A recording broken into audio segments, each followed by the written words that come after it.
Yes, guys, thank you for tuning in to another episode of the Daily Dose podcast. Today we have another very special guest. This guy, there's no argument to be had. He's been the most active battler in the UK scene for a long time now. Smashes it consistently on any league he goes to, including overseas leagues as well. KINELL, how's it going, man? Hey, Sound, how's it going, lad? All good, mate. Thank you very much for taking the time to come on. As we were just saying before this, then that you're still working from home and stuff, so I know that you're busy most of the time. But I appreciate you coming on, man. But it's been an interesting kind of journey for you in terms of your battle career. And how did you get into battle rap from the beginning? What, as a fan, like? Yeah. I remember watching some of the early jump-off stuff. That was the first stuff I started, but I never really got into it at that stage. Like, I was just more into hip-hop, like, and, you know, that was when, like, various UK rappers would do bits on it, like Stig and that. But that really wasn't the point I got into it. When I sort of got into it was via grind time, really.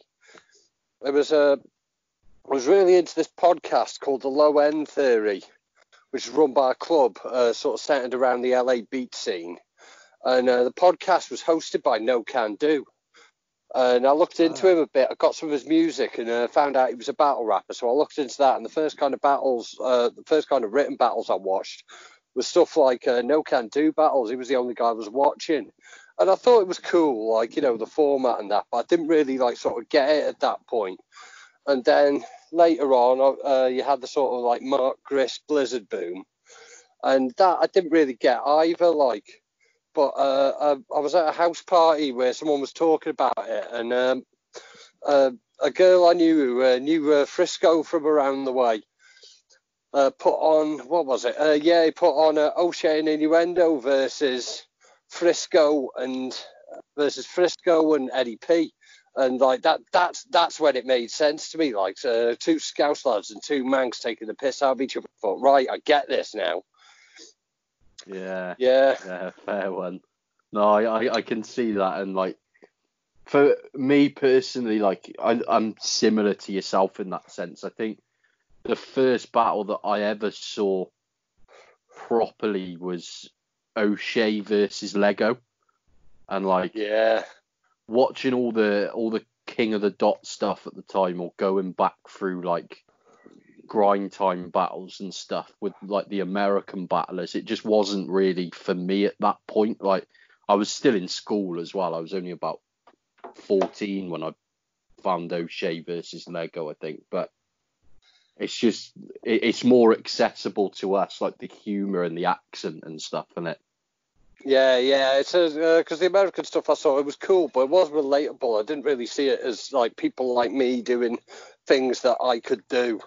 No, exactly. Yeah, I completely see what you mean. But no, that's cool, man. Especially you know, that battle in particular is quite a left field battle for people to kind of stumble across as the reason that they got into battle rap as well. That's quite interesting to hear. But how long was it then until you started like attending events and stuff? And did you attend as like just a fan first, or did you just jump straight into battling?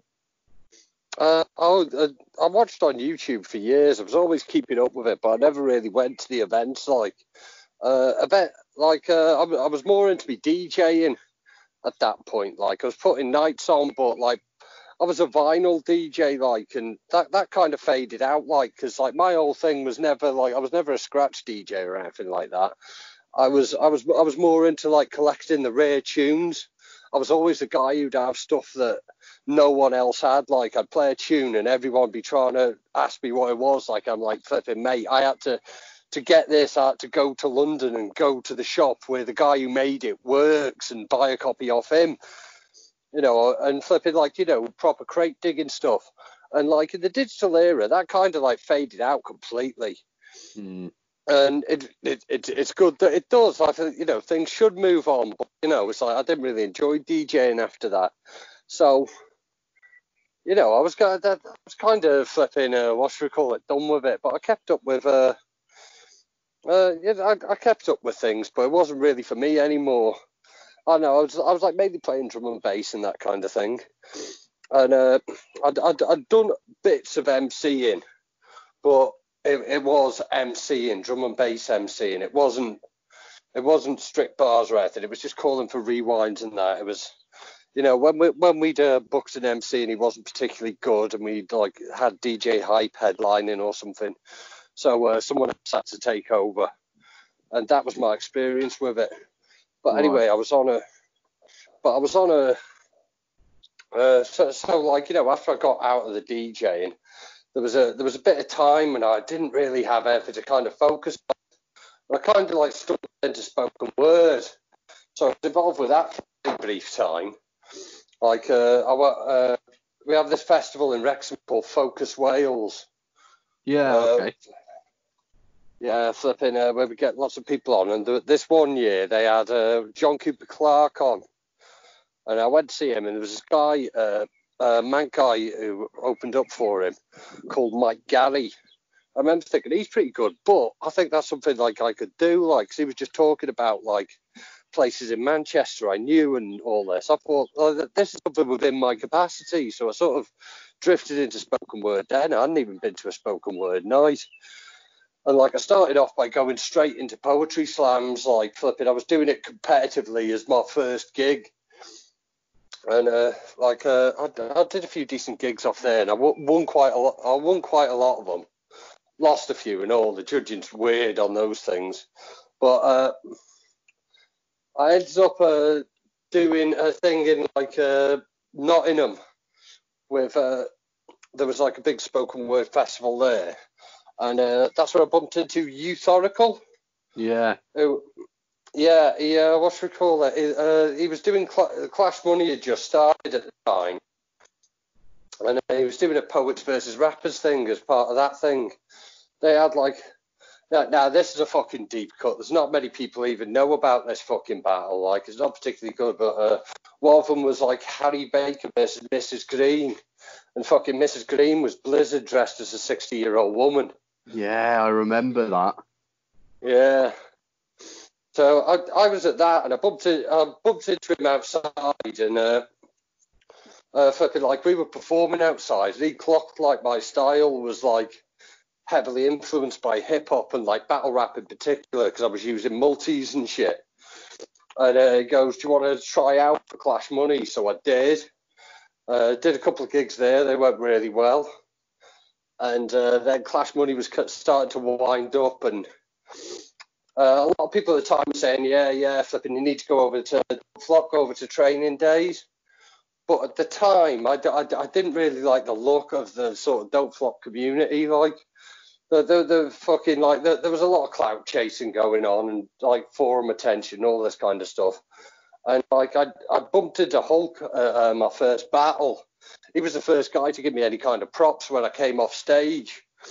And like I thought, no, I'm gonna fucking go with Hulk's thing here. So what should we call it? I started battling on King of the Ronalds, and yeah, pretty much all went from there. Nice, man. No, and it's been, I think it's been a more of a fun journey to watch than just seeing someone come straight in through like the don't flop tryout stages and stuff. Just because I loved King of the Ronalds, like I loved just how the events looked on cam and stuff, and the few events that I did make it to weren't, in all fairness, weren't great, but they were still good fun, even though most of the battles like didn't end up happening.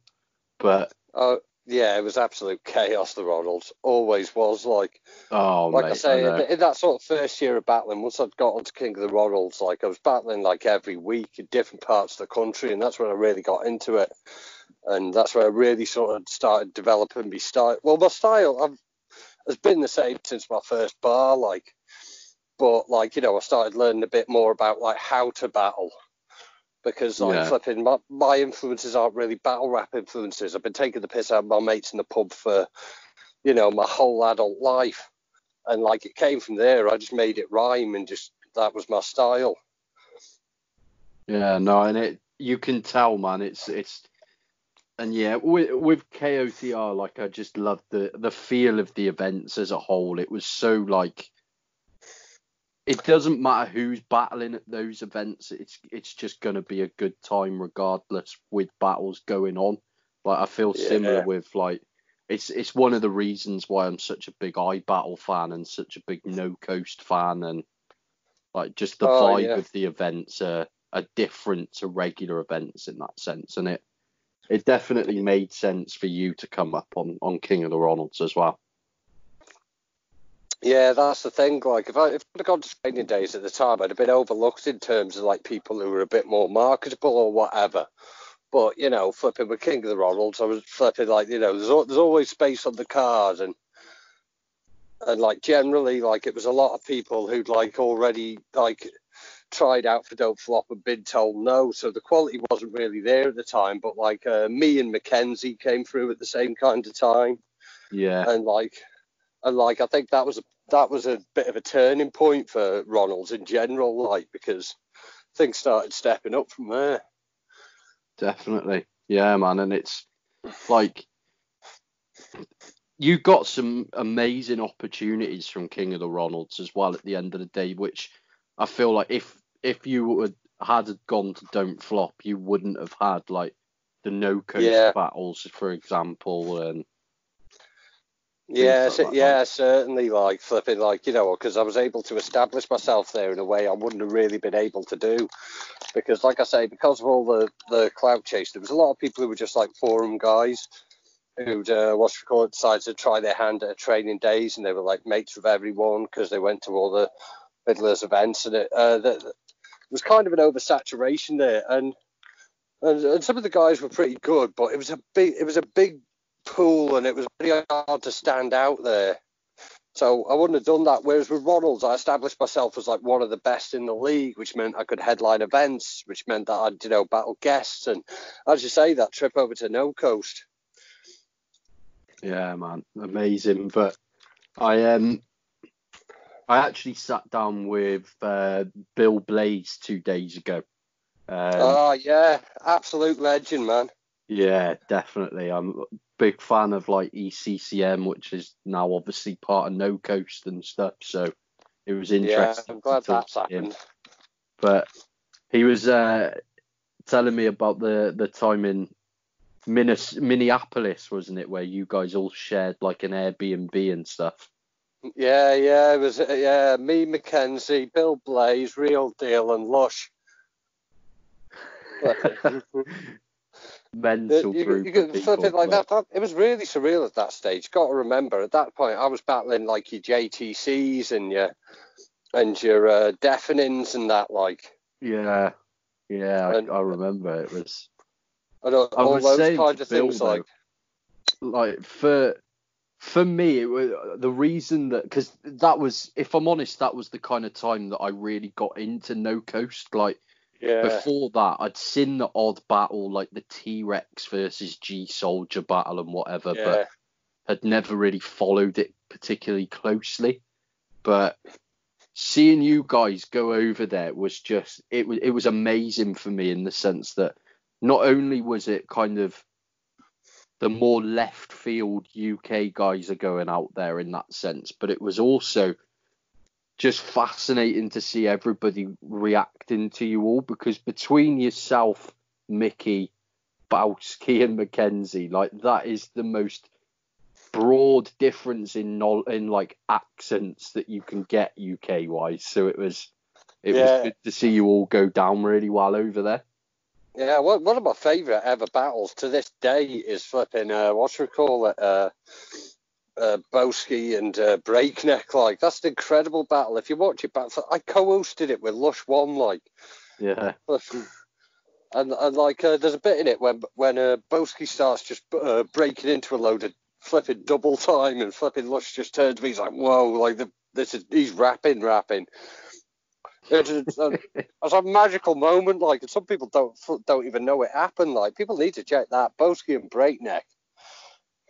Yeah, amazing. And you and Billy Shakes is fucking really good as well, man.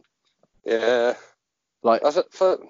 like you said at That's the got a bit. time, you were kind of like just getting to the point of establishing yourself on King of the Ronalds over here. So like watching you battle in America with the likes of Lush One and Reverse Live and people like that reacting to your stuff at the time, it was amazing to see. Yeah, it was incredible. I'll tell you what though, it's had a flipping taint this week, like, because you see like those second day battles that happened in a basement. Yeah. Flipping the basement is what should we call it? The guy whose house it was is a guy called AC Vader. He's the guy who's what should we call it? Lex was posted about yesterday. That's flipping been to prison for rape, and he's just got out. Oh shit! Really? Yeah, man. That's the guy, like, flipping, like, I remember meeting him on the first night. I thought, Christ, what's wrong with him? Because he's got this mad-eyed stare, like, and flipping, I assumed he was on drugs, but someone, like, told me later, like, no, that's just what he's like. Oh, fuck. Yeah, he's a bit, yeah, flipping, I don't know. The darkness in people's... So, yeah, that's one of my happiest ever memories. In a rapist basement. Fair one. I did not expect that to come up, to be fair. Fucking hell, that's mad. But I love the atmosphere though in that basement. Like it adds to the battle, I think. But yeah, it was incredible. Like no more. Like I really enjoyed Roe versus Wisdom, which is a criminally underviewed battle. In that one, Roe versus Wisdom. Wisdom's my boy. He sound as like I'm flipping Rose something else. Like he's really developed at the time. Just as like the first night you got there, like flipping Mackenzie was staying with like Roe and his mum in this sort of trailer park adjacent place, like, and he was telling me about it. He's from quite a mad environment, like, but I'm hoping Roe comes over for No Coast UK, and I hope Wisdom does and all, like. Yeah, no, definitely, man. And Roe is... So it is the same guy that recently battled Lex, right? Yeah. Yeah. Okay. Yeah, I like... Yeah, Lex bodied him still, like, but flipping Roe's got something, like, he could only exist on a league like No Coast, and I'm glad he's there, like, that's why you need these alternative leagues, so things like that can happen, so people like that can flourish, like. Definitely, and Lex did win, don't get me wrong, it was quite but Roe was good. Clear, like, he was really good. But yeah, I'm a fan of his. He's actually going to be coming on the show at some point soon as well, so I'm looking forward to speaking to him. But like in terms of all of your battles so far, so you've been overseas a few times now, which is amazing to see. But what would you say is your favourite battle that you've been a part of? Oh, I'll have to give you a few one. Billy Shake's one is up there in the rapist basement. Yeah. I battle very much so. I battle versus Nonch, like I'm flipping, like they're not joking. Like there's a real flipping sense of family, and the atmosphere in I battle is flipping like nothing else. Like other than that, I'd have to say versus Peace Soldier in Birkenhead. Yeah. That was an absolute banger. I really enjoyed that one. Like. Flipping the end of my second round, I had the crowd singing "I've Got to Get Through This" by Daniel Bedingfield, mate. Yeah, I remember. That's a great battle. To be fair, yeah, I loved seeing P Soldier on King of the Ronalds as well because he always showed up. Like your battle with him's great. The Carlton Shanks one's really good, and yeah. Yeah, it's flipping like unfortunately at the lost event he had an absolute banger with flipping Jay Dillon. That was something like that. I think that was my second or third battle with O'Shea that got lost, like, but that one was brilliant, like. Right. No, I like Jay Dillon as well. That would have been great to have seen, but yeah, we need him back soon and all. We do. I completely agree. Yeah, your battle with him that was on Code Red, right? Yeah, first ever battle of Code Red. Flipping like that. It was supposed to happen a bunch of times. Like Flipping Boski tried to sort it on Ronald's, but it couldn't happen for one reason there. It was at one point it was going to happen on Kojay's league, UKBL. Oh yeah. And that didn't happen. Flipping Briggsy tried booking it as my second Don't Flop battle, and that was in the interim before things went a bit funny round them ends. And then, the battle ended up when Briggsy went to Code Red. It went to Code Red. And it was the first battle of the day. Well, we were given the option of it could be like they said, do you want to go first or second?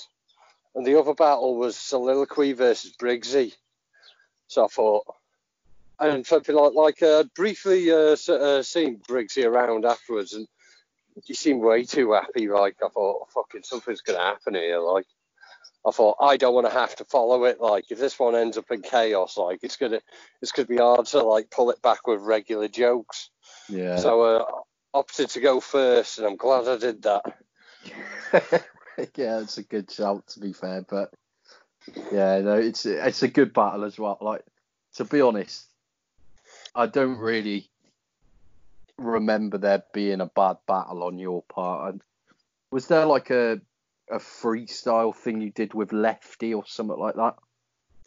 I got plenty of terrible battles, man. Some of them never made it up, and some of them are on there. But I've just got that many that be kind of good battles are all the ones at the top.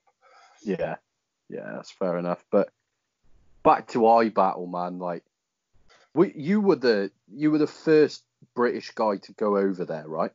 No, I think Mackenzie went over before me. Like, he battled because he was over. He did he was in America for a bit. He battled on, I can't remember who he battled on. No Coast. He battled my boy Bosco from Boston. Yeah. On a ECCM, and I'm pretty sure that's in. I'm pretty sure that took place in Bill Blaze's mum's living room. And he ended up in New York, and he battled the Luminous, the one that battled Pedro. Yeah, he did. Yeah, okay. I thought that was after you'd been over, but yeah. Nice. But I mean, iBattle is right now probably the league that I'm following the most. Like, I'd love it. I think they don't release a bad battle either. Every battle is great, and I just love, similar to Ronald's, man. Like, I just love the atmosphere and like the vibe of the events and stuff. Like, I'm really desperate to get over there. But was that just a personal thing for you? Like, you just wanted to get on iBattle and decided to go for it? Like I say, I just fucking love the league. Like, and here's a flipping good thing. It was a big birthday for me a few weeks ago, and like last year when I got my bonus, because I get a bonus in March every year. Flip it. I was going to put it aside to like try and do a big holiday for my birthday this year, which was going to be April 16th, so it wouldn't have happened. Right. But one particular day, flipping, like, Lex posted up the first announcement for the card, which is Real Deal versus Diego Davalo, and I thought, you know what, I want to see this, and I've got the money handy. I'll figure out next year when I get there. So I just said, Lex, I'm going flipping. I want to come to this. I'm booking a flight. Flipping, I booked a flight. I booked a hotel. I'm going to have some spare bars. If you got an opponent, let's have one. I don't mind because Lex is brilliant at setting matchups. Like, he's pretty flawless with it. It's one of the things that really sets a league apart. You don't get real mismatches, and when you have style clashes, there's style clashes that work. So because I hadn't really watched a lot of Nunch, I'd only seen the Mulips battle at the time, and he picked Nunch and flipping, like, that's one of the best battles I've ever done. Yeah, definitely, and like, that's come up on a lot of episodes, to be honest. So I've had quite a few of the iBattle roster on the show now, and I always mention to them because this is quite interesting. interesting actually. So last year when you battled Raptor in Cardiff, Yeah. so I spent most of the day with you that day. Yeah. I don't know if you like. I realised after I'd left the event that I think you thought that I was somebody else because you said to me at some point, "Oh, what are you on about? Like I saw you at the Bristol event the other week and stuff like that," and I was like, "No." Yeah, because you had the beard going on at the time. I mixed you up with what you call it, in London. Right. Okay. Yeah. Okay. That makes sense. Yeah, Now. you had the Don't Flop t-shirt, and you came in, and I thought, hey man, nice haircut. And obviously, you hadn't had a haircut. You're a completely different person with an identical beard. Beards, man. Organic balaclavas, man. Right. Yeah. No, I get you now. I realised after I was like, I've just spent about 6 hours with him, and I don't think he actually knows who I am. But yeah, no, that's quite funny. But you mentioned to me at that event, like, Lex is just the man when it comes to picking matchups. Like, he just has the ability to match everybody up perfectly, and it really shows. Yeah, and I think that's why where a lot of the loyalty in his league comes from, because that's what they got, is they got a solid roster, like, and flipping you get somewhere and everyone supports each other. And if you get matched up with someone, you can take Lex's word for it that it'll be a good battle, and it usually is. Yeah. And that's where a lot of the loyalty comes from. It's like, you'll notice that flipping, there's a lot of smaller leagues, and the whole time that people are battling on them, really they're just trying out for KOTD or URL, and they sort of don't come back afterwards. Whereas, what should we call it? If like some my boy Flag or Jables or someone, they'll do big battles, and like they'll sit on big platforms. They'll still come back to iBattle. Yeah, no, definitely, and I love it, man. I'm desperate to get over there for an event soon as well, but obviously everything's a bit up in the air at the moment, so we'll have to wait and see what happens. But yeah, I'm a huge fan of theirs, and like you and Nonch at the time, to be honest, I wasn't aware of Nonch. Like, I assumed that if you were going over, you'd be battling Mew Lips. I thought you guys just made sense, but you and Nonch was fucking really good, and I've become a fan of his as well. And I don't know if you've seen, unfortunately, he announced yesterday that he's no longer battling, but... Yeah, what's it called? He takes things very seriously, does Nonch, like... So I'm hoping he's going to see the light of day again. Like, yeah, I'm hoping we'll see him back. Like, but I mean, these are frustrating times. If people are going to get flipping annoyed with something and not feel like pursuing it, now's going to be the time. But it ain't always going to be like this. No, it's true, and yeah, I hope he changes his mind, man. He's good. He's recently battled Ted as well, who obviously you battled over here too. So yeah, what a trilogy that is, like. Yeah. How did that battle come about for you then? Was it pre-planned for you and Ted to be the matchup, or were you aware of him before you battled him? Yeah, what should we call it? I watched a couple of his battles because there was a lot going on with Real Talk at the time, like. Yeah. So I watched a few of his battles, but it was literally like because I wasn't on the I wasn't on the chalked out 3 card where they matched where did the big King of the Dot announcements and all this. But what should we call it? I'd done the one before. Flipping Ambi's lovely to work with, like. So he goes, yeah, do you want to be on this card? And I go, yeah. He goes, do you want that? Oh, sorry, I'm outside the Fruity Garden here, and what should we call it? The cats are... Oh, come here, mate.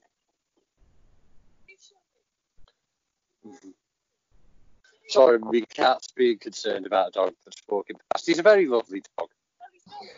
No worries, man.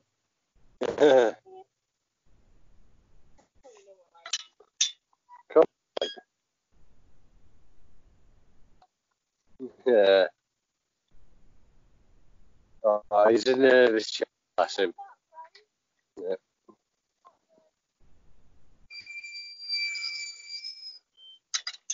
Okay, sorry. No worries at all, man. Yeah, a lot of people say that Ambi's great to work with in that sense, though. So, but yeah. Where was it? Yeah. So Ambi just messaged me. He goes, "Oh yeah, do you want to battle on this card?" I said, "Yeah, sound."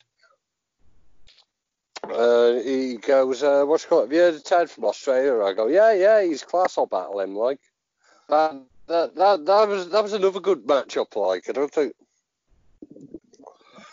like I think with my style, there's not a lot of people doing stuff like that. So I think the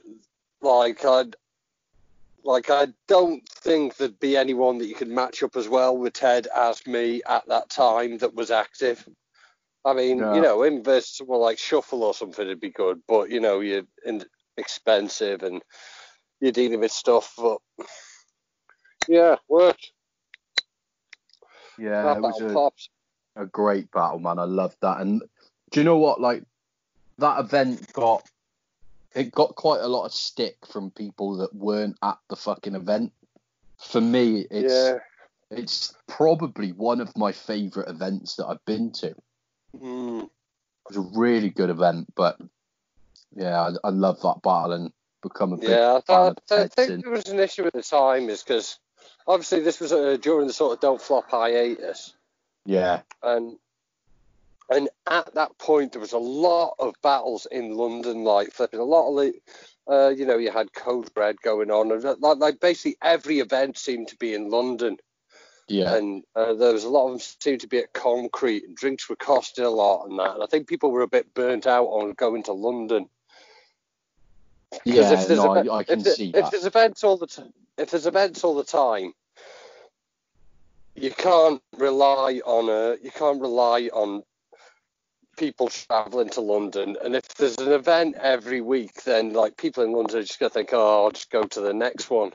And because the thing is, when no one had a following like Don't Flop had, the only way you could push people through the door was just by putting on a lot of expensive battlers that cost money. Yeah. No, definitely. It's a shame though, because that event, like, the turnout wasn't great, but it was good enough for what it was for me, and like, I don't know, I really enjoyed that event. It became more of a thing on the forums and that, like. Yeah, it did, but I like the concept of it as well, bringing over a lot of guys that maybe wouldn't have got the opportunity before. Like at that kind of stage, I was sick to death of seeing fucking Charlie Clips and DNA and people like that coming over here, and it was just good to see some fresh faces for the whole event kind of thing. But yeah. But that's the thing, like but people have been spoiled. They know they're going to get. They're so used to getting flipping Charlie Clips every big event that when there isn't Charlie Clips, they're like, "Who's this?" But it's talented people like my boy Eddie I. Flipping Eddie I puts a great battle. Yeah, agreed. Things like that, and Chrome and Hulk was brilliant as well, and. Yeah, man, the whole event was just a lot of fun. I don't know if you were there at the end for the Matt of Peanut battle. That was a bit odd, just due to the surroundings, but yeah, flipping, I missed that one. I had to catch my train back. Like I was gutted about that. You didn't miss much, to be fair. Yeah. Like it was, the battle was getting interrupted a lot just from like passers-by and that, and There's one point though, I don't know if you didn't Chrome's dad run someone down on a scooter? Yeah, I was about to say, fucking that was hilarious. Like, but yeah, I'd kind of by that point I didn't really know what was going on. To be fair, I like because I come from Cardiff, like I always get into London really early, so like Yeah. I started drinking at about 10 o'clock in the morning, and then I was with these two Scottish lads who were handing out these fucking edibles and stuff to everyone. So was it like what should we call it? Like one guy was a chocolatier and he'd made what should we call it? Like special chocolate edibles for it. that's it. Yeah, his mate in Belgium as a chocolatier. Yeah, and he was like, he had all these little fucking edibles with him and stuff, and I think I'd had about 5 or 6 by the time the Matter Battle had happened, and I'd just gone way too over the top on him. I never got that guy's name, but he's a proud sponsor of the TED Battle. Let me tell you that, man. Yeah, yeah, definitely. Yeah. The guy's called Stephen. I'll have to let you know. I've got them both on Facebook somewhere, so I'll let you know if they are. But yeah, it was a great event. From me. Definitely.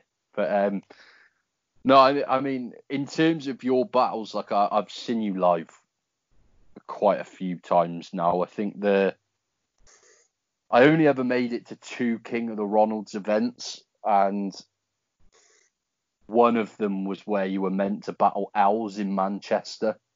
Oh, yeah. That was a weird one. That was a really weird day. I had a lot of fun and got steaming, but strange day as a whole, to be fair. And then the other King of the Ronalds event that I made it to was A Few Good Men, so the event where Hulk was meant to battle Reverse Live. Oh yeah. What an event that was. It was really good. Flipping like you could flipping if Hulk's putting together a card, it's a flipping cider quality, like. Yeah. Flip it. But you and Danny Jack battled at that. That's not online anymore, right? I think it is. I'm pretty sure it is. Yeah.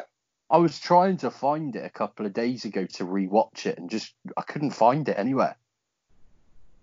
Oh, flipping, let me look for this. Flipping, we're both a fan of that battle, man. I'm gonna have to do.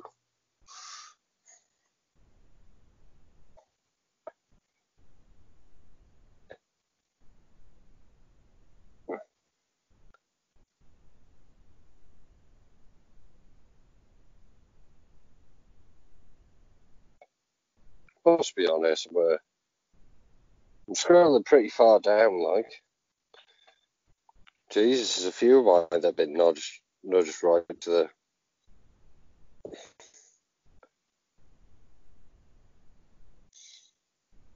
Yeah, I can't find it.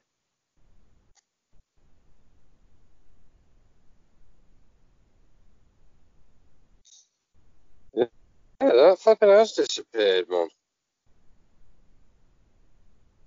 Let me look into that, man. Flipping, I don't want that one going missing. That's a good battle.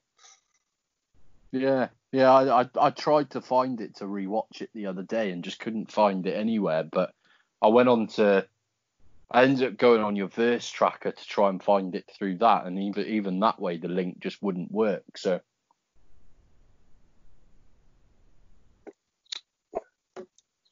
I'll message Mickey about that one, see what's up. Yeah, I'm not sure what happened there, but that event as a whole, though, was I booked tickets off the announcement of Hulk versus Reverse Live because I've always wanted to see Reverse battle here, but unfortunately that fell through. But the event was still incredible. Like Bobby and Bill's is, in my opinion, the best on-beat battle on a battle rap channel. I reckon so. Like, I mean, like, definitely the best definitely one of the best general ones. Like, I mean, like, flipping if you're talking like specific grime channels and all that, or specific grime battles, then there's a bit of that. Like, but as just a on-beat thing happening at a battle rap event. Yeah, Yeah, top tier. definitely. But yeah, like apart from that, unfortunately, I missed a lot of the Ronald's events. Like getting to events in London, generally speaking, cost about £100 or so all in all. So I kind of can't make it to as many as I'd like to, but they never really came anywhere near to Cardiff either, which was a shame. But like, what would you say overall was the best battle that you ever saw at a Ronald's event? Ooh. Let me think on this one. I think it might have to be Fozzy versus Jack, you know. I mean, if there's a battle to sum up King of the Ronalds, it's that right there, to be fair. So, yeah, flipping remarkable scenes. Like, where was that battle? it was in Manchester. I was supposed to battle Stowaway at that event, Right. and which had been postponed. Like, flipping like the original time I was supposed to battle Stowaway was in Denmark on Rapsland Battles. Because like KOTR had already done one there, and like there's an area of Copenhagen called Christiania, and there is, yeah. Yeah, it's this old sort of army base that was like taken over by the hippies, and like it's kind of like a sort of freewheeling, weed smoking place round there. Like, yeah, it's like a bit of a commune type thing, isn't it? Yeah, it's got that kind of vibe to it. You can go there and you can like sort of openly smoke weed, and like I think it's sort of very self-regulating around there. Yeah. But originally we were supposed to be. It was like they wanted to do a second event with Rap Slam Battles, and it was put together a bit at the last minute, and everything seemed a bit flipping hooky with it. But I went with it. Like I was supposed to be battling Stowaway there. So me, Boski, and Stowaway went over, and the event got cancelled after we got to there, after we were in Copenhagen. So I ended up having a flipping romantic weekend with flipping Boski and Stowaway there. I mean, I could think of worse ways to spend my time, I suppose. It's at least you got a trip out of it, and Copenhagen's a sick city as well. So yeah. Well, flipping, what happened was we just thought what we're gonna do, but someone that Boski had met last time had the hookup, managed to hook us up for guest list for Ghostface Killer and Killer Priest. So we ended up watching them in Copenhagen. Sick. That's awesome, man. That's really cool. But yeah, I like Copenhagen a lot. So it's a cool city in that sense. But like, where else have you been then? So you've been to Minneapolis, you've been to New York, you've been to Copenhagen. Is there anywhere else you've been through battling? I did the first ECCM event, but that one was an absolute shocker. That's my worst ever battle, that is. Right. Flipping like the battle got moved because it was Mass 3 the day after. Right. Okay. Like King of the Dot did the event with Pat Stay and Big K and all that on there. Was that the Diz Hollow surprise battle event? Yeah, mate. So, but anyway, the ECCM event got moved forward because obviously, like, you don't want to be doing a battle event like a few miles away from flipping KOTD on the same day, do you? No. So, and like, I'd already sorted my flights, so I pretty much had to go straight from my flight to the venue, and like, I was traveling in the day, and there's all the jet lag. I was trying to like sort of drink myself unconscious on the plane. It didn't work, so I just turned up drunk and like flipping like just 24 hours no sleep and drunk, and had to try it. Worst of ever bollocks things up. But that was a pretty mental trip. Like, you know, we ended up going back to Bill Blazes, and the next day, like a big whole gang of us, like flipping about 30 deep, like just battlers, like flipping went to king of the dot, like, and like you say, like, flipping, I went out for a piss at one point, flipping, came back in to get a pint, and flipping Dizzard Hollow was just announced at that moment, like, so that was good. Other than that, I've been to Ireland a few times. Yeah, of course, yeah. They'll probably hate me for this, but I kind of class those guys as part of the UK scene as well, if that makes sense, just because everyone's so kind of immersed within each other. But maybe we should call it the European English speaking scene, maybe. yeah, but no, the Irish events look like a lot of fun, and I'm a big fan of what they're doing at the moment, man. I think the Irish scene is genuinely really exciting right now. So yeah, there's a lot of stuff going on. Like I really enjoyed the first couple of the first like 3 events I did, because I did their first ever event. Like when it was like the real deal SIO card, right? Yeah, I did their first ever event, and that was pretty mad. Like, and then the Darkly Battle's one of my most underrated performances. Like, that's one of my most underviewed performances. Yeah. After that, like, and we finally got to do me and O'Shea there. I'm a bit concerned about the views on that. Like, I mean, like, because I think the releases from that last event have been a bit of a weird order. I think it's hurt the views a lot. I agree. Yeah, they pushed the the pay-per-view hard. As you got to get your money back. But after that, when you're releasing, like, when you're sitting on battles, like when you're sitting on battles by like Raptor and Dunge. The Dunge battle's so good. When you're sitting on them for months, but you're releasing like the Yannis and the Young Crumpet, and no diss to them because they're both my mates, but you should really be releasing all your bangers first, so people are like watching them regularly. Like all your regular fans have bought the PPV. They've got the iBattle app. They've seen it already. You need to be attracting new people in and driving new traffic. Yeah. The way to do that is be releasing banger after banger, which if you can do, will always push things up. But if you're releasing like battles that aren't particularly accessible to people who aren't familiar with your league quite regularly, then they're not as likely to click on the next one. It just knocks you down people's algorithms. And now flipping, you've got no battle where my homie fucking Red Flag should be struggling for 1,000 views. No Raptor, but flipping Raptor's one of the flipping highest viewed in the UK. Like in the last 12 months, like he's only done a couple of battles.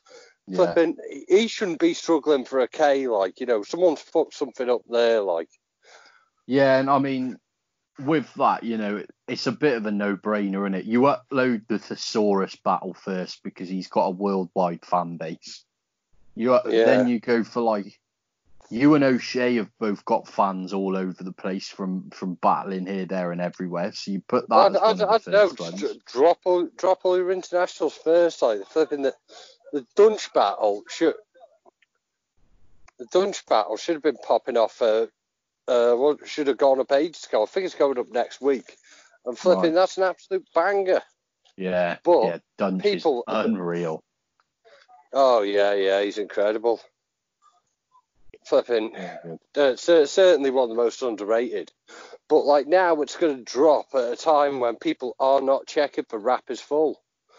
It's only like the people who've like already bought the PPV that are flipping checking for rappers for that reason. Like, yeah, it's a bit of a weird decision on that front, but UNOSH was good though, man. I really enjoyed it.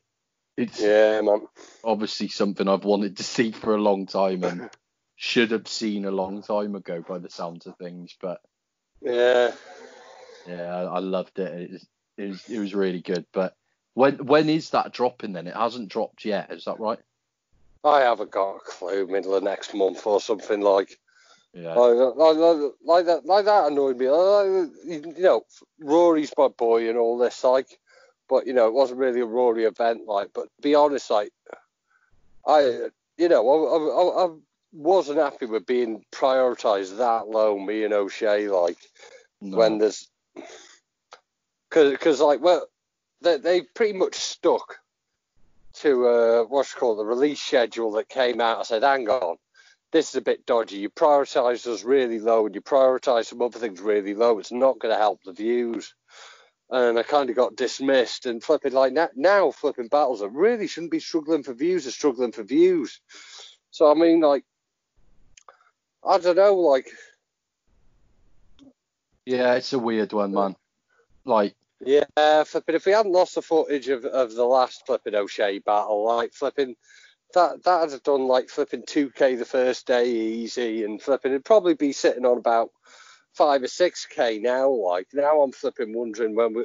Now it'll probably be out a month before we hit 1,000 or something, man. Yeah, no, I do agree, man. It's a weird decision on that front, but fingers crossed we're wrong and it gets the views it deserves, I suppose. But it's a shame. But like, I'm guessing that you're going to be quite heavily involved in No Coast coming over here then. What's it called? Yeah, I am on the No Coast card. Like, that was set for September. Obviously, we're still up in the air. We can't confirm things now. I could confirm I'm one of the headliners with, I don't know, assuming it still happens and flipping, we're all, flipping, we're all kind of committed to it. Because, like, there was talk of, doing an online battle between me and my opponent, but flipping, that got shelved because we're going to commit to actually doing it. But I'm battling one of my favourite guys, and I can't give away who it is at this point because it's not my place to give away announcements. But it's a dude I've been a fan of since grind time, and the big headliners. I've been wanting to see that one for years, and hopefully we'll get a bit more alternative. We'll definitely get a bit more alternative left field battles you won't get anywhere else. Definitely, man. I'm really, really looking forward to it, and I can't wait for the first event. I'll definitely be coming up for that, and yeah, I think it's a huge move for both No Coast and for the UK scene, really, because I think having King of the Ronalds and having kind of a left field league was when we were at our healthiest point in terms of the scene as a whole. So. Yeah. I'm looking forward to seeing that again, man. It's going to be great. But... Yeah. Other than that, I'm going to be mainly. I'm going to be pretty much sticking to Don't Flop. Don't Flop is my main league at the minute. Like, yeah, flipping. I'm hoping we can get the Big J battle rescheduled, mate. Oh, gutted about that one, but that's one that's got to happen. Like, I know Jay's. Well, he wants back, didn't he? So. Yeah. Yeah, I'd love to see that, man. Like, Big J he's been missed as well. I mean, a lot of people, again, have given Big J stick over the years, but there was a point where Don't Flop weren't having events without having Big J on it, which, like, his work rate at the time was amazing to see, and the guy did so much for battle rap at that point, like. And he's hilarious as well. This is it. Like, I mean, like, he might have got all the forum stick, but he was also getting the fucking views in, wasn't he? Exactly. Fucking, flipping. That's one thing that was an issue. Like, fucking, you've got to allow for the people. Fucking, you've got to allow people fucking don't go onto a forum that watch battles. If you're only getting your feedback off the kind of people to give their breakdown on it, you're really limiting the feedback. Sometimes you just who's getting reaction in the building and flipping who's fucking getting watched. Yeah, man. No, I agree. And like, I remember like back in the day seeing an interview with Disaster and them saying like, who are you watching outside of North America kind of thing, and the first name he mentioned was Big J.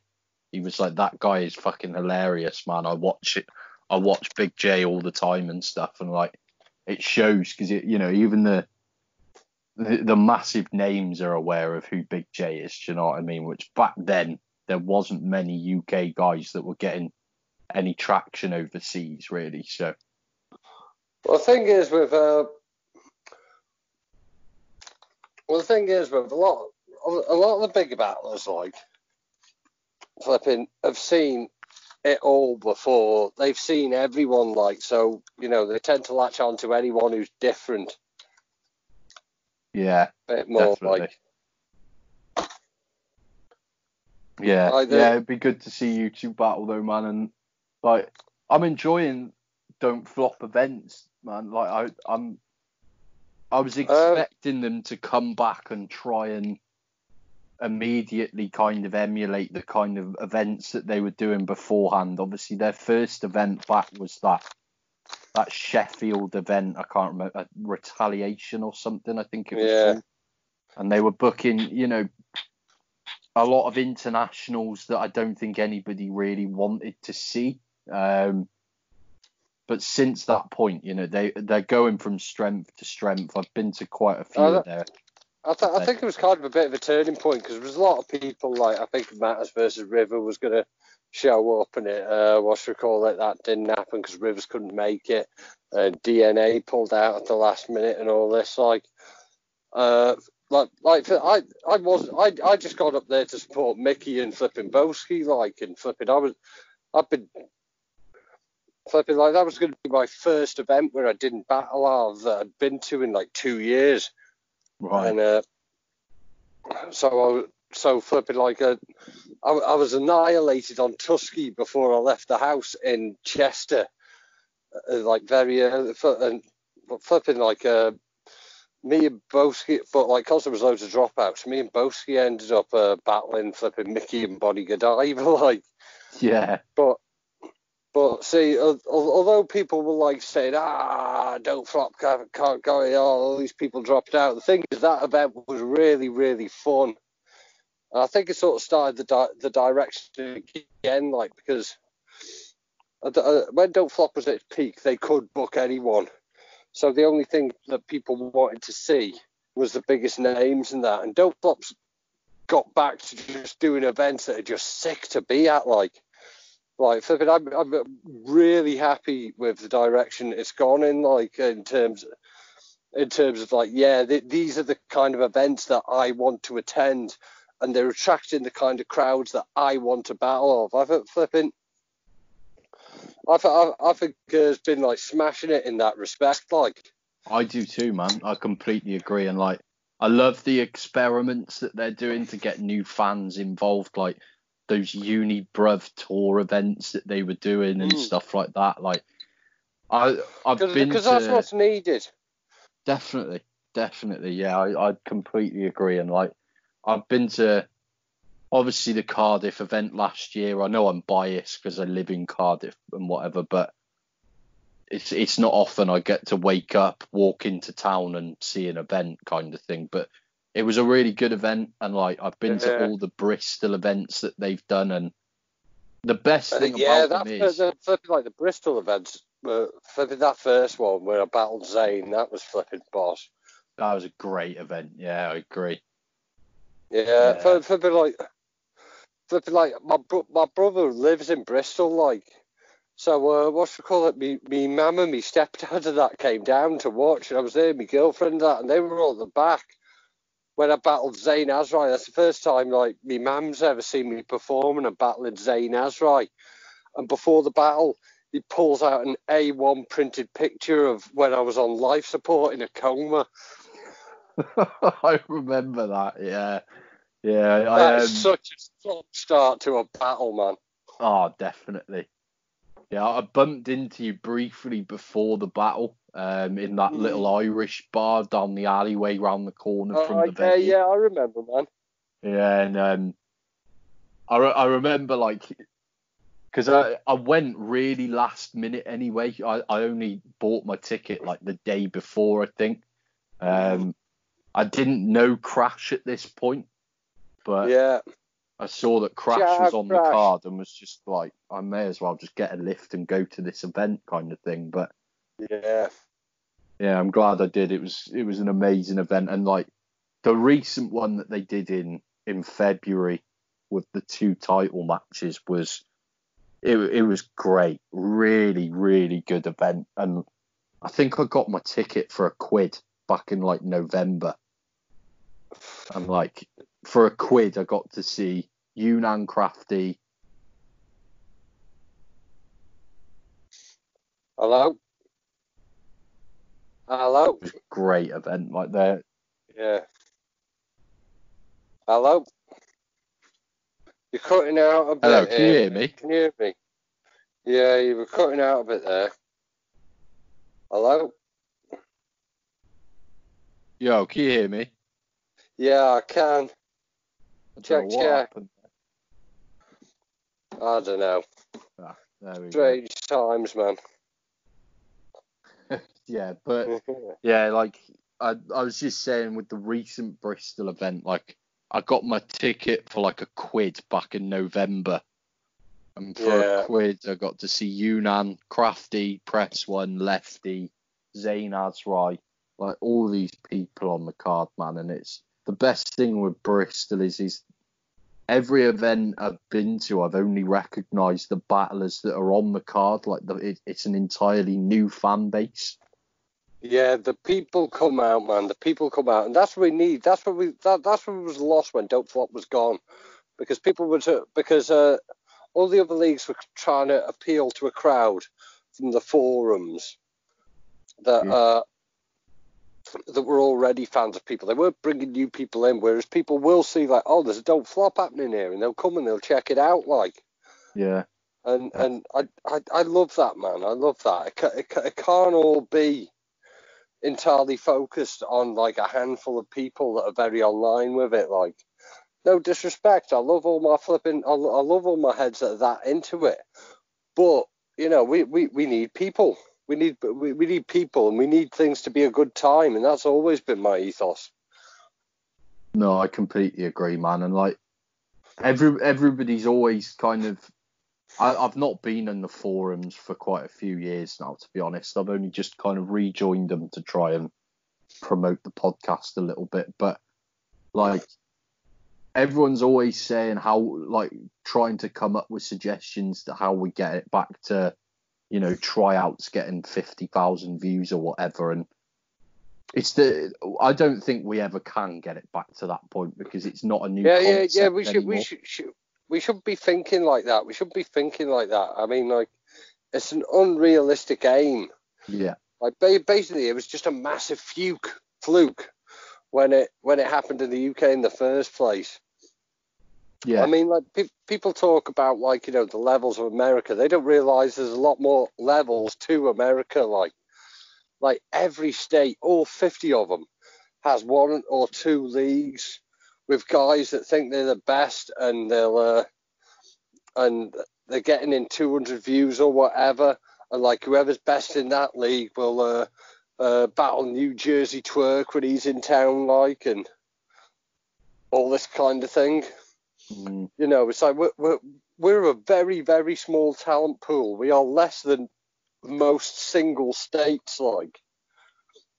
Definitely. You know, so it needs to be about events, not and it needs to be about events and vibes, because if everyone's clout chasing, the clout just isn't there anymore, like, you know, and if that's what you're after, laters.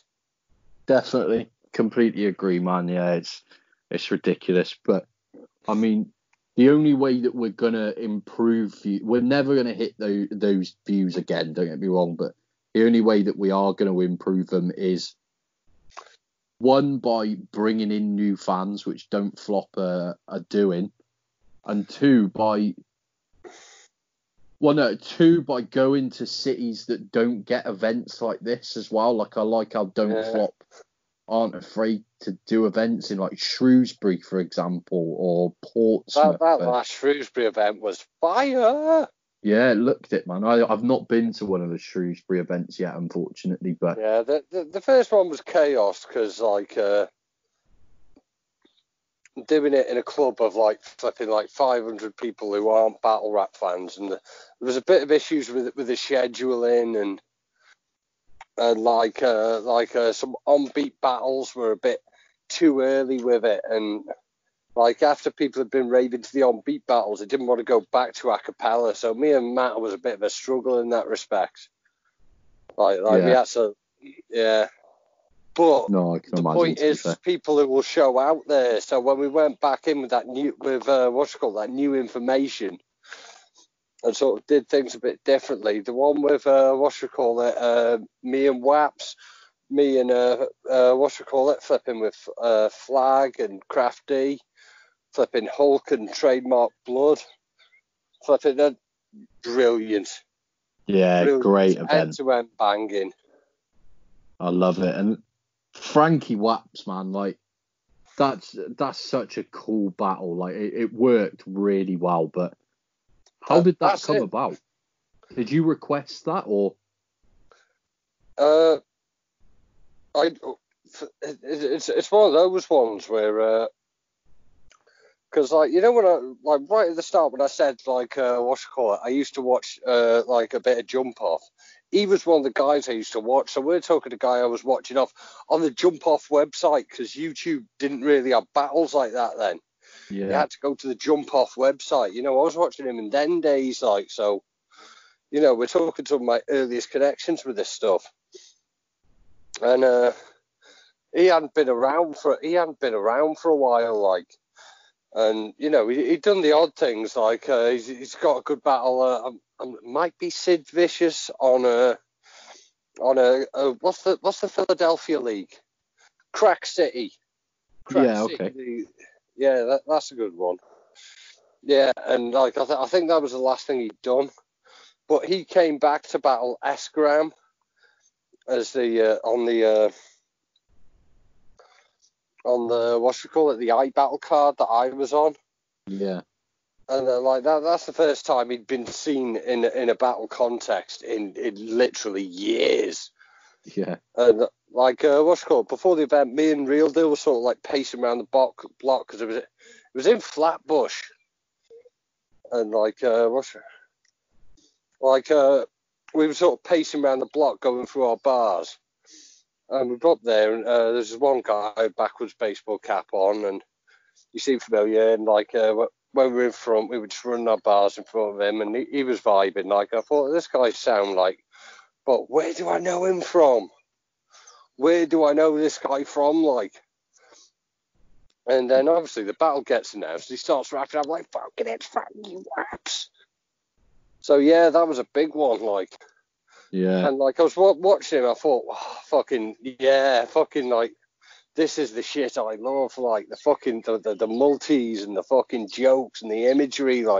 This is the shit I like, rather than just because I feel like a lot of battlers these days have become quite formulaic in terms of the punch setup, because there's a formula to it now which there never used to be.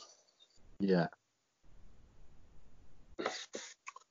Yeah, and so when I saw him, thank you. My Amazon delivery's come just at that moment. Sorry, I'm out in the front garden. No, it's all right. No worries, man. Yeah. But yeah, I've now got a decent mic just in time to not be here. Oh, flipping! What an Amazon package this is.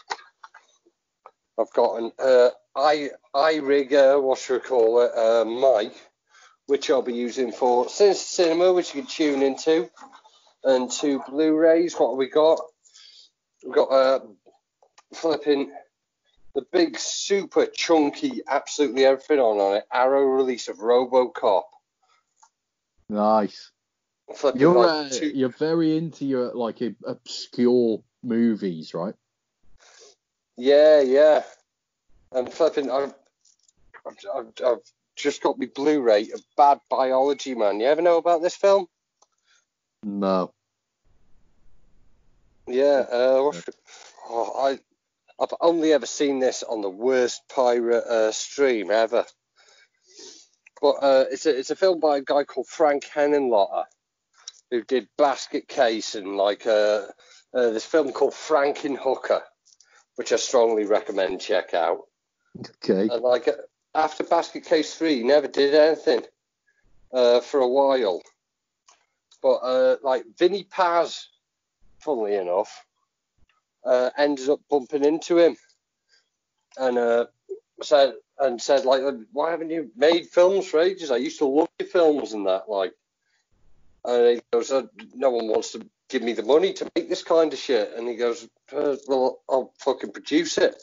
And he made this, very low budget distributed thing with Vinny Paz and fucking, all the music in it's by Prince Paul and all this. This obscure 80s fucking exploitation film director made a film about a bloke with an evil mutant penis. And there's lots of people, I'm pretty sure Necro pops up in it. It used to be quite a rare film, but you can get these things now, and I managed to get it off fucking Amazon. There's a Swedish Blu-ray release. Nice. I'm gonna have to check that out. To be fair, I've never even heard of it. I don't think, but yeah, that's going on straight now. And I got the Blu-ray, the super chunky Blu-ray collector's box of RoboCop. I had bought RoboCop I bought about 5 copies of RoboCop over the years. Definitely, I definitely had it on VHS. I've definitely had it on the first DVDs, and they got nicked. But how good is RoboCop, mate? How good is RoboCop? Yeah, RoboCop's sick, to be fair, but I haven't seen it for donkey's years. But no, but so what did you say the podcast you're doing is going to be called? Sinister Cinema, sort of a YouTube channel at the minute. I'm just kind of doing reviews. It's about really obscure films. I'll have something up about bad biology within the next couple of days, I should think. So I might do something about all Frank Henenlotter's films. It's just a bit of a passion project. I know people aren't going to necessarily know the films I'm into like that, but I just want to have something to do. I've been meaning to set up a podcast like this for a while, and obviously I don't have a computer or I've got a computer from work that I can't use or that isn't usable. So I just did the first few things on my phone. It's all been edited on my phone. I use the VHS app because I was looking into how you do I was looking at Reddit threads about how to put a YouTube channel together, and everything on it is all this is how you look professional, and this is what you got to do if you got to monetize things. I was thinking, fuck off. I know what you got to fucking do because I've been watching what Definition does, and you've fucking what you got to do is you've got to fucking work really hard on it every single fucking day. Before Definition was making money on it, he was getting up at 6:30 and making a video before work every fucking day. Yeah. And he's not talking about weird niche shit like that. So I thought, right, all these lot can fuck off. I'm going to do it my own way. And I'll fucking lean into the fact that I've got no fucking equipment, and I'll use a VHS app and make it look even shitter. Not arsed, kidder. But yeah, that's Sinister Cinema. You can check my channel out on YouTube now. I think we're also on Spotify, if that's your preferred way of listening to things. And we're on Anchor FM. We're on Stitcher. We're on Podbean. A couple of other kind of places. There will be another one soon, but it's all a bit delayed with all this corona bollocks and all that. Sure. But I've anyway. just searched it on YouTube, man, and there's another channel that's come up called Sinister Cinema Reviews. Well, they could suck my fucking dick. Fucking, I'll bully him off the fucking internet, mate. I don't give a fuck. Maybe I'll have to change my name or something. But how many subscribers has he got? 9.1k. Fuck that. When does the last video go up? Let's have a look.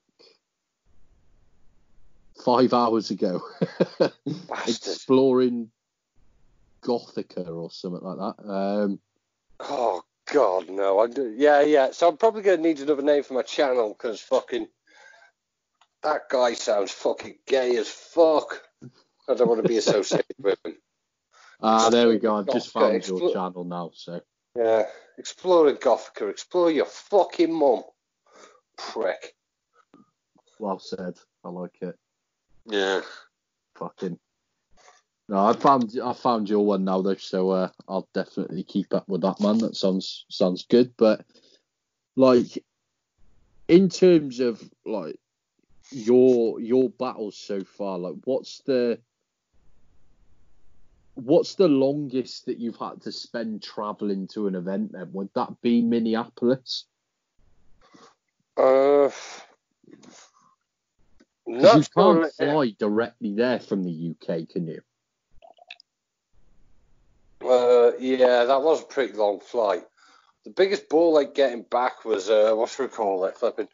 It was that last Irish one, man. That was the worst. Flipping, oh really? Yeah, yeah. I flipping spoke to the promoter, and he booked me flights. He was booking me to get back. The battle was on Saturday. He booked me a flight back home, like flipping like Monday night. Like I'm like, mate, I've got work Tuesday morning. Like I can't be like getting back this late. Like flipping, I need to get back. And flipping, there was some bullshit with the flight, so I ended up saying like, look, just take it out my fucking fee, like. And I got a ferry back to overnight on the Saturday, but that ferry got cancelled because of Hurricane Ciara, so I had to fucking. So I got to the flipping ferry place, and like flipping, I fucking like had to sleep outside the fucking toilets overnight, and I didn't really sleep until the ferry place opened again in the morning, so I could get a transfer and get back. And when I was going, it was still Hurricane Ciara, and Christ, it was the worst experience, man. Shit, man. Yeah, it was bloody horrible. Like, because at the end of the day, like, you know, flying overseas is one thing, but you know, if I get a lift to Manchester, I can flip it, have a beer, and hop on the plane, and might have a change, no worries. But it's a plane journey. I swear down, I spent longer travelling on a coach to Bristol than I have getting to America. Flipping, like I got from leaving my front door to getting to flipping Penn Station in Manhattan took less time than getting flipping National Express from flipping my gaff to fucking the Bristol event where Crafty battled Quill. Oh yeah, okay. That's the thing with planes. You don't get traffic. No, I was saying this recently. Like, for me personally, I generally speaking, most of the events that I go to, if they're not in Cardiff or Bristol or whatever, they're in London, just because I can get a bus there that takes about 3 and a bit hours or whatever. Whereas with Manchester or any northern events, a train is going to cost upwards of 150 quid for a return. And if I get a coach, I have to change in Birmingham or change in Bristol or change somewhere, and it ends up taking like a whole day just to get there. So that's it, man. Like, I've had much worse experiences traveling much shorter distances. Like, going to America has always been pretty easy. You just go to the airport and then you're on a plane. Like, that's easy. Like, flipping, and when you're on a plane, you've got all the plane stuff there. You can watch your films and all that kind of thing. When you're on a flipping coach, you've got some dude snoring next to you and all this. Like, man, it's not the same thing. No. Yeah, I lived abroad for like 6 years, and like the only event that I ever went to while I was living abroad was I flew back for Don't Flop's 4th birthday. Hey, worth flying back for, man. Oh, definitely. But it took less time to fly back from Sweden to London for that than it did to get to some of the events I've been to in Manchester. Like, so I had to take 2 fucking flights as well. So it's mental. But yeah, I'd say like fucking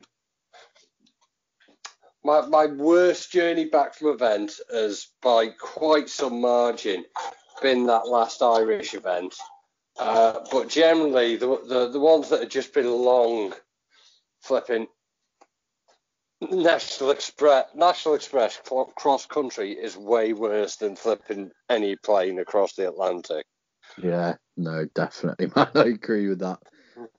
But what's left for you then? Like, what I've been asking people for like 5 battles that they're really interested in doing. Like, what's on there for you? What do you really want in the near future? Battle events to start up again, man. No, on the real, like, yeah, I want to do the Big J battle, and I should be on my flipping title run at the minute, like. Yeah, Flipping, agreed. There's going to be a flipping, like, we should be back to events by December certainly, and someone's got to battle Craft D for the title. That's got to happen. And whilst he's my boy, and I don't necessarily want to battle him specifically, I am not okay with anyone other than me getting that title shot. Nah, mate. Flipping, I'm the one who's been out grafting and battling for Don't Flop, and I've been putting in performances consistently. That's my title shot, like. Yeah, agreed. It's got to be me, because I'm not going to let anyone else have it, like.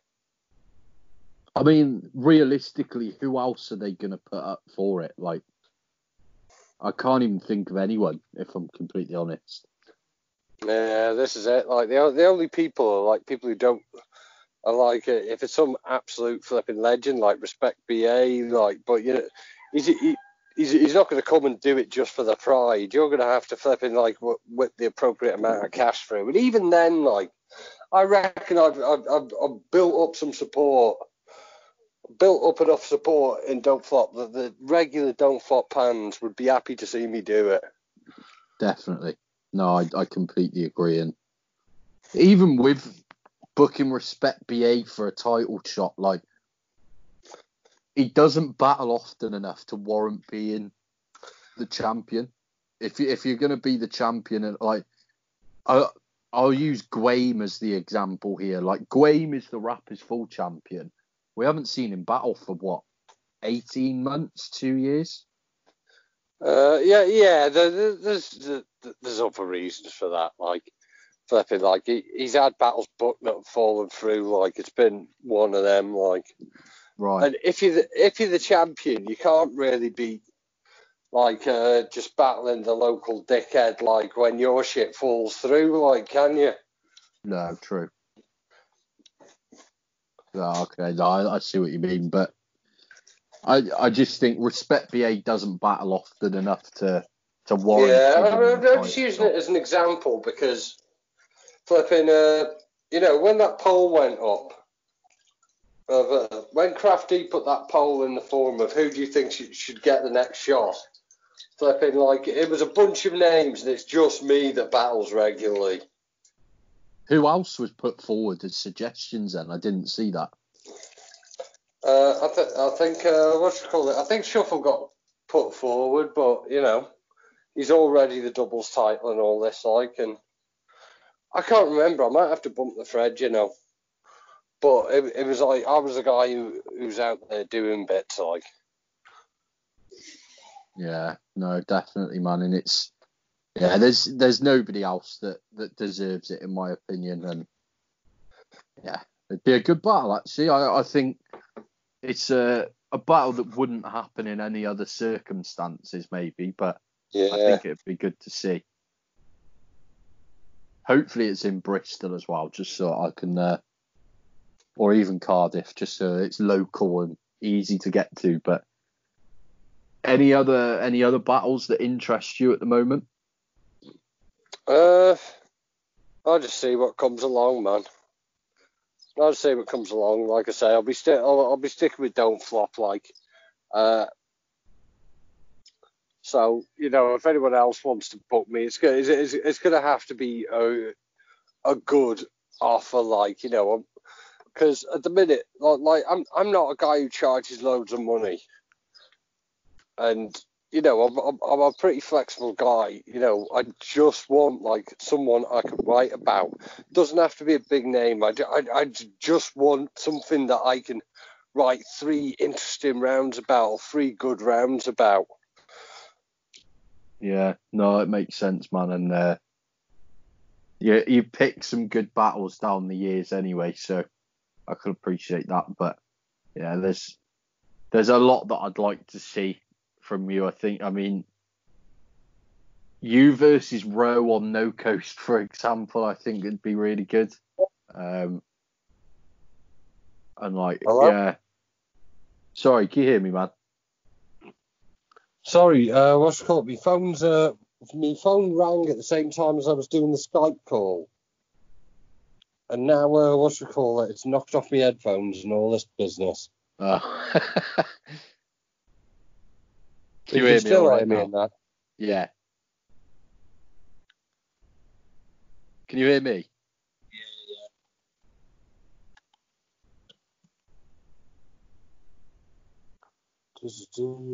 Yeah, we good. Oh, yeah, there we go. Happy days. Yeah, I mean, I think I would actually like to see you versus Rowe on No Coast. I think that would be really good. I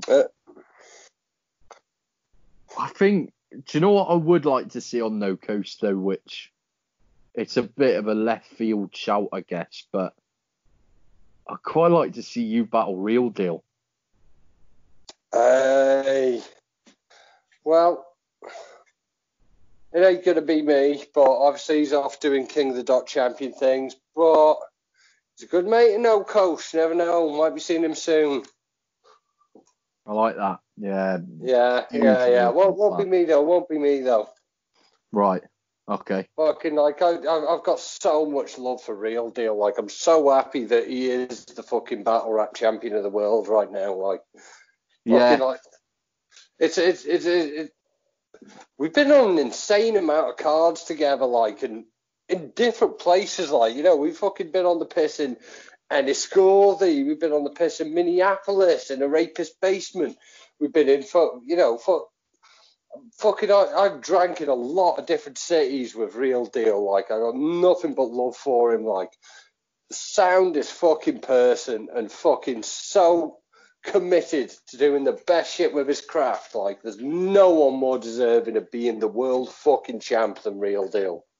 I 100% agree, man. Like, I'm a giant fan of his, and yeah, it'd be like, I'd just like to see him over here as often as possible, because the amount of people that we've booked down the years that have either no-showed or put on a shit performance or whatever, you're getting quality with Real Deal.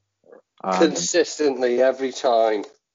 Like, I always use the Apex event as, like, an example, but if anyone on that fucking card had a reason to not show up to that event, it was Real Deal, and he had a fucking horrible route to get to the event as well, from what I've heard, like, flight-wise.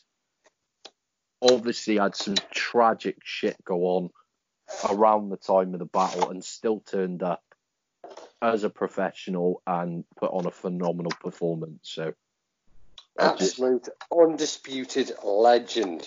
Yeah. Will not have a word said against him under any circumstances. No, agreed, man. Yeah, I think you and Real Deal would be really good. I think Mackenzie and Real Deal would be really good. Like, there's a lot of options on on No Coast in that sense. So it'd be great to see it over here. But yeah, and like apart from that though, man, there's two more battle rap related questions essentially, and I mean, if you don't want to kind of reveal this, I understand, but I saw your like memorizing technique for your battles last year, and it's one of the most interesting things that I've ever seen. But like, are you kind of happy to reveal that, or is that? Yeah, because I nicked it wholesale off Archaic, you know. Right. Okay. Yeah. Flipping. Now I don't do this for all my battles. Like I do it for the ones where I got to memorize short notice. Like basically, I'll like if I've got to memorize a large chunk, I'll like basically like assemble a little collage on my phone of pictures of things that remind me of the first words of the setup. So I just got to memorize the picture instead of the actual bar. Because normally with bars, if you're wrapping up, once you got the first bar, you know what comes after it because it's all muscle memory from them. But where you get tripped is remembering the first word of the setup. So, you know, if you're just memorising a little collage of pictures, then that can work like flipping. But yeah, I nicked that wholesale off Archaic, like. Right, fair one. I've never seen anything like that before, but I remember you pulling up this like collage of things on your phone and like seeing like Dora the Explorer on there and stuff like that, and I was like, what the fuck is going on here? And then obviously you started running over your stuff. And... I kind of like counteracted myself because I forgot all my bars. I forgot I freestyled most of that battle, but that was because I was drunk. Like that's how the memorizing technique works. Like I did it with the most prob battle. Like, right, yeah, I love that battle as well. To be fair, but yeah, no, I just found it really interesting seeing that. Like, it's a different approach. Obviously, I'm about to do my first battle ever as well, so I'm always interested to hear like what helps people remember their stuff and any like techniques that they have and stuff. But yeah, really the only way to go is just go over the shit and go over the shit and go over the shit and go over the shit. But you ain't always got that kind of luxury, like. You know, you got to find out what catches you. A lot of the time when most people choke, they're not choking in the middle of the bar. They're choking at the first word. So as long as you know if you know what your first words are, and you know what order the first words go in, you're away. Yeah, no, that makes sense, man. And yeah, I'm looking forward to it in that sense. But the final battle rap related question is the one that people have found the most difficult in a sense. But if you were a promoter and you had unlimited funds to put an event of say 8 to 10 battles on, what battles are you booking and like what do you want to see on your card? Or go give me a limit. I can't just go in here like how many battles are we having on the card? But anywhere between 8 to 10. Fucking hell, that's loads. Okay.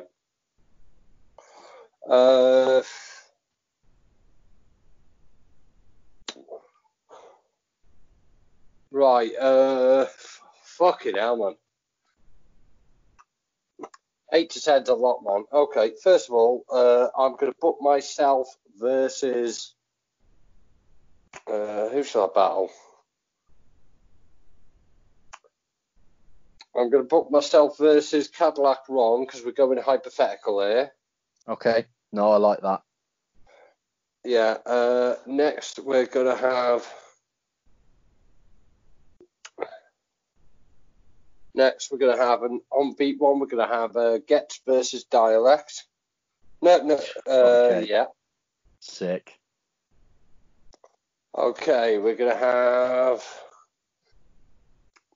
we're going to have Boski versus Ill Will. Okay, I like it. Fucking fucking piss taking fat lads from both. That'd be. Tell me Boski versus Ill Will wouldn't pop the fuck off. I love it. No, Ill Will is like one of my favourites, man, and like the battle that I want to see most at the like basically my plan is to go to Town Business 3 this year. Yeah. But it looks like they might now do the Blackout event in LA. Yeah. Instead of doing Town Business 3. Yeah. And I've been regularly trying to push the idea of booking Pat Stay versus Ill Will, because I think it would be the best fucking battle ever, in my opinion. But yeah, okay. Next battle. I'm going for a mixture of things that are left field, and also people I fuck with heavily. I'm gonna go for. We've had 2 so far, haven't we? 3. I'm going to go for 3. Okay, I'm going to go for A Ward versus Jay Dillon. Nice. Okay. Yeah, I'm going to go for A Ward versus Jay Dillon. I'm going to go for.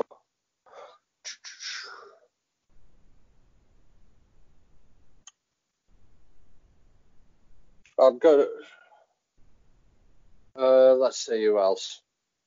Obviously, I've got to have my boy Red Flag run the booze on the fucking card, so I'm going to put him against Tony D. Yeah, okay, I like that a lot. Yeah. Fucking, let's see, how many's that for? That is 5. 5. Okay. I'm gonna have O'Shea versus.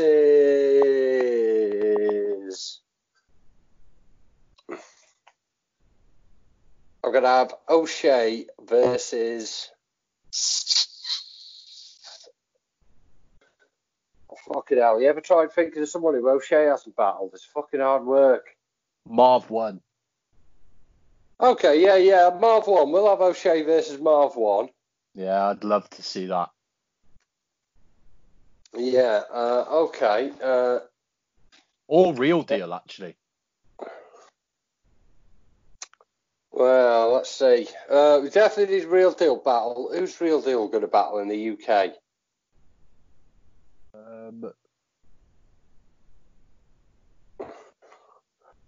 I think I would say Mackenzie, you know. Real Deal and Mackenzie, yeah, that's pretty solid. We're up to 6 there. I'd have her versus Kruger. Okay. Yeah.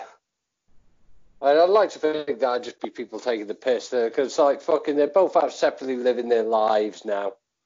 Fucking. I think going with the theme of the event, though, I'd have her versus Kruger in a compliments battle.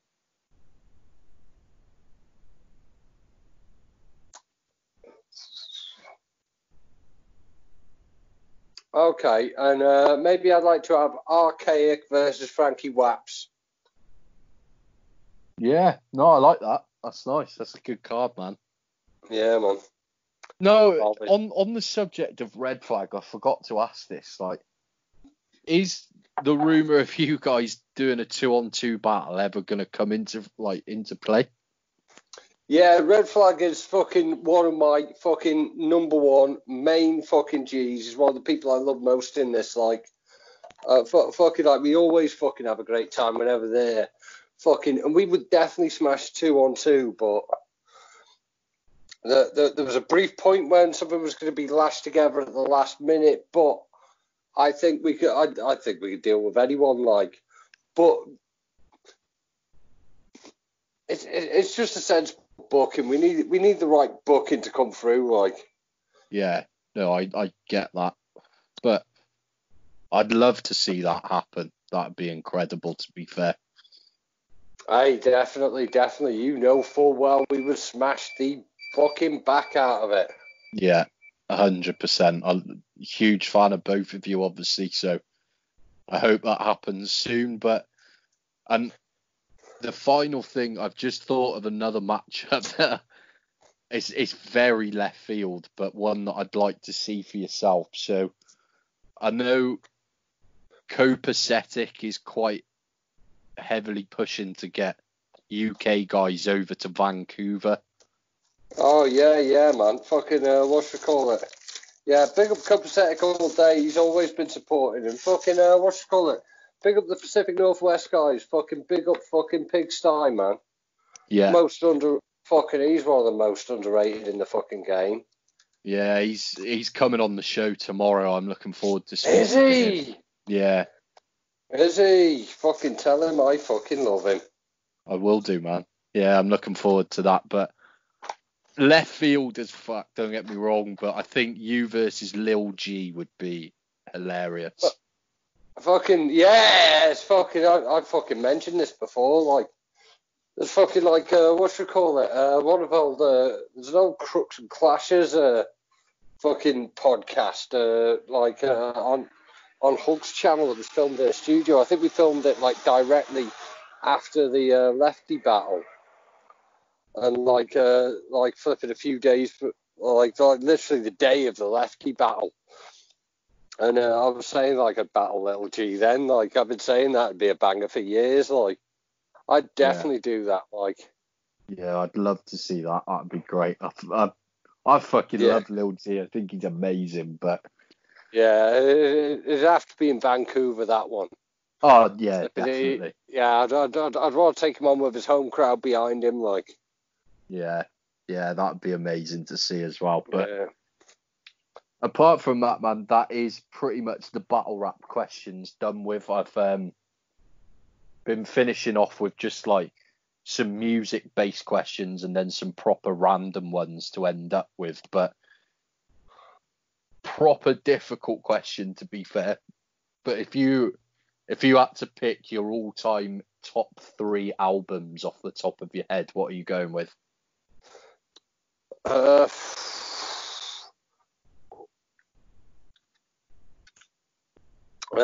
I am going to go for State of Lunacy, Rhyme Asylum, Burial, second album. Yes. Second Burial album. And I'm going to go for...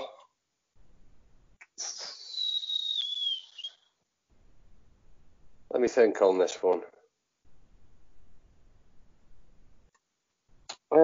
Sod it. It's a sunny day. I'm going to go for, Shy FX and T-Power, Set It Off. Okay, yeah, that's the album with, like, feelings and... Yeah, okay, amazing album as well.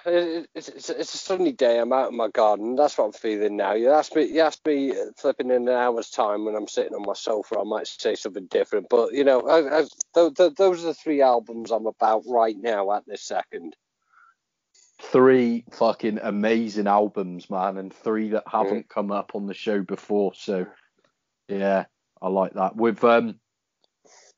We've got quite similar tastes in music a lot of the time as well, so I was interested to see what you put in there. Like, you're one of the only other people involved in battle rap that I know of that was like a big fan of like Weatherall and stuff as well. So yeah, absolute G, man. Flipping, like, I've seen him so many times, man. That one really hurt me when he went. Yeah, me too, man. And like my dad is like a Weatherall fanatic. He used to go out to, I think it was Carcassonne in France every year. Weatherall did like a 3-day show over there where he was just mixing for like 10 hours a day, I think. But yeah, fucking tragic, man. I'm gutted about that. But like, in terms of like live acts that you've seen and gigs that you've attended, like, who would you say is the best live act that you've come across? I don't know. I've seen a lot of things, man. I saw Radiohead on the day that OK Computer was released in a tent in Warrington. Jesus. Flipping, yeah, it was the day that OK Computers, no, Kid A was released. Not OK Computer. I saw them on the OK Computer tour. But, previously they were like, considered like, this big guitar band and all this. Like, they've been quiet for years. And, like, they announced this tour and they were, like, weren't touring in venues. They, like, had this big tent thing they brought around. Their warm-up act was Mogwai. The time I saw them on the OK Computer tour, the warm-up acts were Teenage Fan Club and DJ Shadow. And DJ Shadow was just the DJ between the bands, like. Right. He wasn't on stage with a big stage show or anything. But obviously, like, no one had heard anything like Idiotech from them or that before. It was, like, released that day. People had turned up expecting Creep at that, like, and that was an incredible environment to be in. So, yeah, I'd say that one's up there. Nice. No, that must have been incredible, to be fair. And is there any lesser known musicians right now that you're like a big fan of that myself or the listeners might not be aware of? Who's doing bits now? I need to give a shout out to my boy Amos. If you check out his music, like he was battling. He lives around me, like he's from Blackpool originally. Like he was battling on Dope Flop in the very, very early days. Like, his battle was famously judged very badly by Ed Sheeran. Oh, yeah, okay.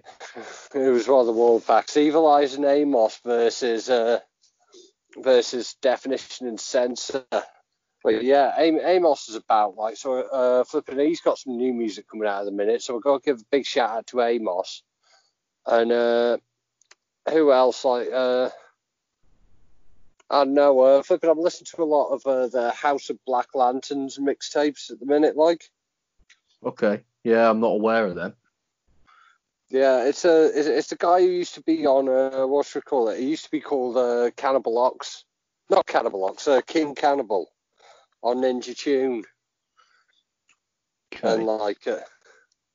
and like he's been doing a lot of interesting music over the years. Like, in House of Black Lanterns is like the last sort of project name that he's still currently with, and he's put these interesting mixtapes off, sort of based off like pirate radio. Right. So yeah, look up House of Black Lanterns. Yeah, and if you like your guitars, I want to give a shout out to Mammoth Weed Wizard Bastard from Wrexham. I like it. Yep. Yeah. What's it called? Sort of like Caius, kind of like sludgy stoner rock, but they're the only sort of band in that category that has like a female singer. Shout out Jess. And so it's a bit of a different thing, like, because normally all that kind of Caius, like sort of stoner rock kind of stuff, but just has like a really growly bloke in it, like, but it adds a bit of a different texture, yeah. So shout out Mammoth Weed Wizard Bastard. Nice, I like it, man. I'll check them out as well. But the final three, random as fuck. I think I know the answer to the first one, but do you have a favourite sports team? Everton, mate. Everton. Yeah, I'm a Liverpool fan, man, but yeah, I'm one of them, I'm afraid. But are you a Packers fan as well? Yeah, man. Flipping Packers fan since Minnesota. Like, big up the Cheeseheads, because like Breakneck's a big Packers fan. We were in Minnesota when Packers were playing the Vikings, and obviously that's like the derby. Yeah. In that bit of the world, like Packers versus Vikings is like Wisconsin versus Minneapolis. That's the versus Minnesota. That's their derby. That's their flipping Hearts and Hibs. That's flipping the Old Firm. Yeah. That's the derby. Or there's only one derby, the Manchester derby as well. Like, that's the big local rivalry one. And like most people around there were Vikings fans, and Breaknecks are flipping a Cheesehead. So yeah, I back the Cheeseheads. Nice. Yeah, man. And what's it call it? I'm a big fan of the baseball. I say I'm a big fan. I never watch it, but baseball, it's the Red Sox because of Bill Blaze's mum. She, she like flipping like she was watching the game like on the day after there before I was waiting for the flight. And like she had such a love of the Red Sox, I thought like, yeah, I'm never going to watch any other baseball. My baseball team is the Red Sox because I respect how much you love them. Nice, I like it. Yeah. Good stories, man. But yeah, I've recently got like majorly into NFL and stuff. So Yeah, it's never been that accessible over here, is it? But it's an incredible sport, man. I'm really enjoying it at the moment. But I think you've really got to get into it because it's what's it call it like you've got to understand the tactical nature of it in it, like because it's not just a people running at each other thing. It's like the interesting bit about it is the tactics and the plays, isn't it? yeah, I've always looked at it as like, it's like an easy version of rugby, but when you actually watch it and how tactical it is, it's 10 times better than watching rugby, in my opinion. So I've become a big fan. I've recently I've followed it all season, the season that's just finished without having a team, but I've settled on the Chicago Bears now, so gonna be watching a lot of them this season coming. Yeah. But where would you go? Let's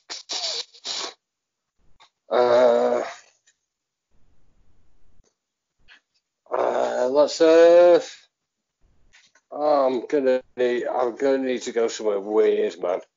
I reckon Cambodia. Fuck it. Nice. Yeah, sick. I went to Thailand for like 5 weeks or so in the summer, and my only regret is not going over to Cambodia and Vietnam as well, to be honest. So I'd love to go over there too, to be fair. And like, where's your favourite place that you've been so far? Favourite place I've been so far? So there's a lot of different places for different reasons. I'm going to be basic as shit and say New York, man. No, I can imagine.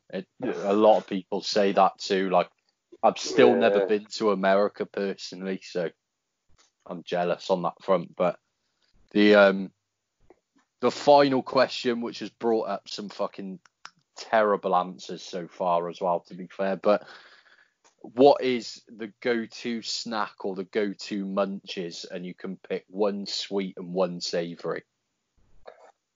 I'm going to go for Red Hot Monster Munch, and I'm going to go for a Kinder Bueno. Yeah, Kinder Bueno I'm with. The Red Hot Monster Munch, though, man, Briggsy said them as well, and it's got to be pickled onion every time. I don't know. Pickled onion isn't what it used to be like. Because like a lot of snacks in the UK, like because we got tight regulation on like the additives you can put in. Because in the 80s, there was a lot of like E numbers, as they were called at the time, that were in snacks that have been banned now. Because they caused hyperactivity in children, but they just made the shit taste better. Yeah.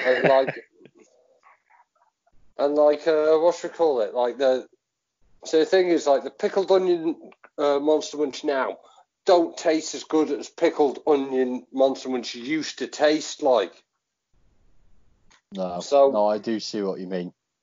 Yeah, so like you know, if we could have 80s pickled onion Monster Munch, like, then that'd be a thing. But it's sadly it's not to be anymore. But that's one other thing about America. When you get over there, all the food tastes great because they don't.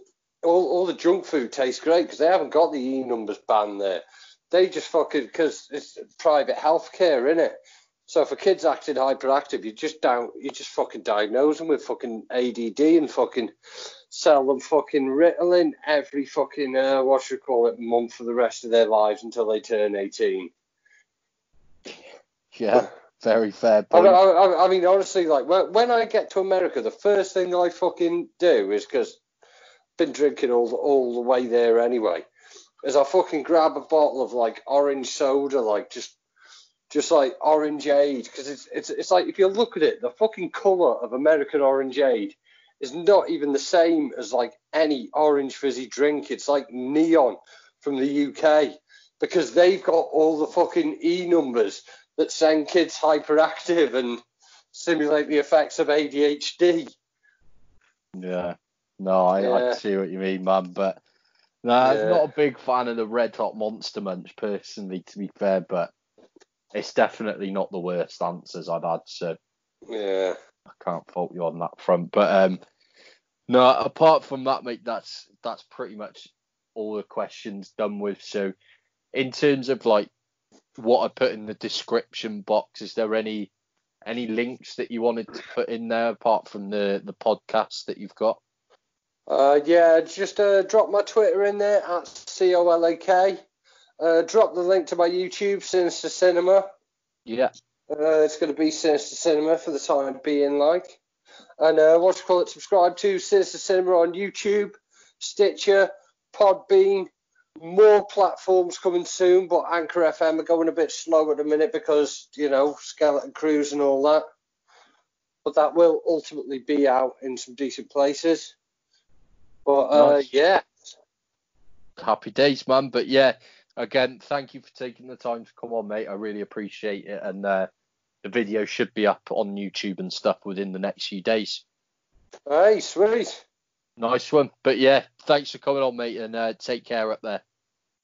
Hey, you too, man. Peace. Stay safe. You too. Bye-bye, man. Safe.